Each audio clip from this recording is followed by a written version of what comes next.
Hi class, my name is Taylor Muso and this presentation is on morals, ethics, and law.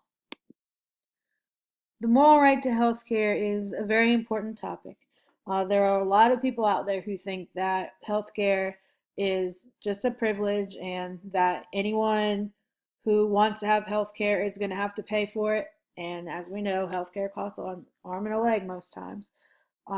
Everybody has the right to health care services, and the Affordable Care Act is kind of showing us that the way they're trying to make it so everybody has some kind of health care insurance and that they can go about getting the care they need without breaking the bank. Um, the moral right to health care, this also is the reason that hospitals can't decline a patient emergency care. So if a patient goes to the emergency room because they have a bone sticking out of their leg because they got into some kind of accident, the emergency room can't say, "Oh no, we're not going to see you for one reason or another," especially if they can't pay for services. No, they can't decline anybody emergency care. The moral right to health care is what shapes this country's healthcare system. The code of ethics is also really important. The patient's bill of rights is part of the code of ethics. Patients have the right to know about the provider, how they will be treated, and to make their own decisions. What this means is that if you go into a hospital, you have the right to know what's going to happen to you, who you're going to see, how you're going to be treated, and that you can make decisions on your care based on what the doctors tell you. Informed consent goes along with this. Informed consent is a form given to patients by healthcare organizations about procedures that they're going to have done. Um, an example of this is an, an informed consent form for extractions, like a tooth extraction. Dentists oftentimes will have a form that says, okay, we're going to pull this tooth, and this is what can happen when we pull it. Like, we could break your jaw, obviously not on purpose, but during the extraction, your jaw can break, or we can puncture a sinus and you'd have to get it repaired. They'd give them post care instructions, and a lot of this is for liability purposes, and it's also so the patient knows exactly what they're getting themselves into, and then they sign it and date it, and a lot of times you'll have a witness sign it too. Um, Beneficence, non-maleficence, and autonomy are also very important when we're talking about ethics. Beneficence is to do good for the patients.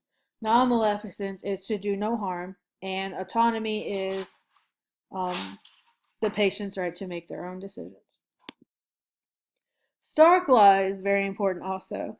It was implemented to keep the patient's best interest in mind, and this is also to avoid cushioning the provider's wallets.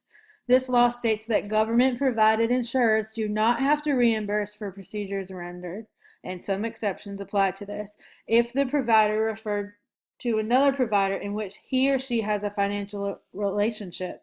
An example of this is, say that a patient comes in to their family doctor and they found a lump somewhere, and their family doctor says, "Oh my goodness, I think that might be cancer.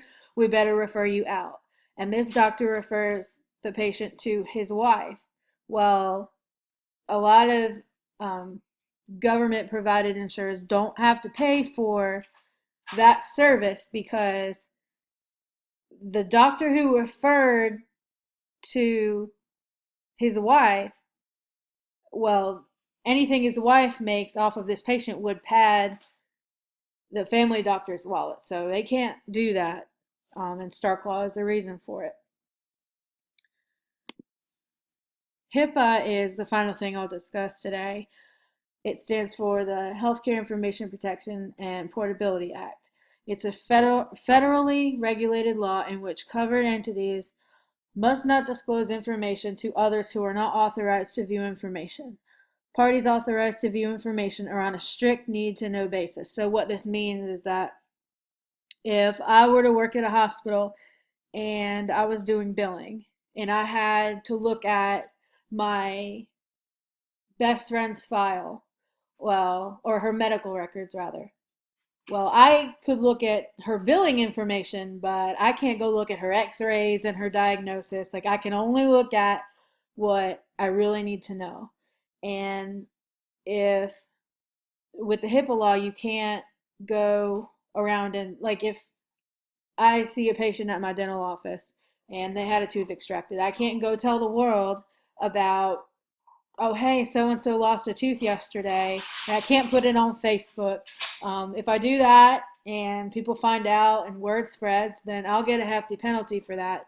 I think the maximum penalty is $1.5 million for a breach which wasn't intentional. So it's they're quite hefty penalties. Um, it's been great doing discussions with all of you, and I hope you guys have a very Merry Christmas. And thank you for listening.